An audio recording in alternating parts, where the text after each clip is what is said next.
हरि ओम।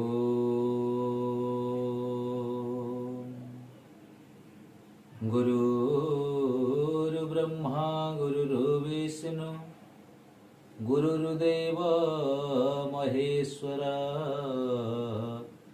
गुरुर्साक्षात् परमब्रह्म तस्मै श्री गुरवे नमः।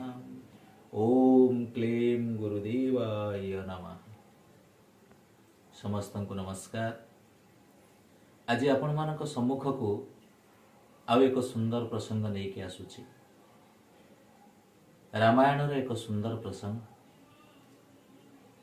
राघवेंद्र सरकार पितृसत्य को पालन करने परे सानुज लक्ष्मण सहधर्मिणी पत्नी सती स्वधी सीता को नहीं जेतबळे जंगल को जाइथिले वनवास करिबा पई एकदा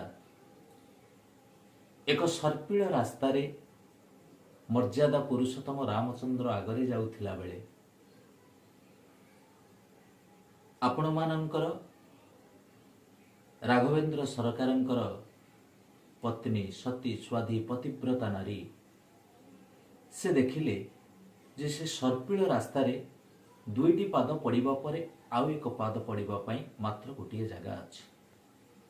तेणु स्वामींकर पाद उपरे स्त्रीर पाद चिन्ह पड़िले पातक लागिबो बोली भाबी माँ जानकी कौन कले ना स्वामींकर पाद जो सीधारे जाउथिला तार अपर पार्श्वर बा तार पाखकु से पाद पकई पकई गले।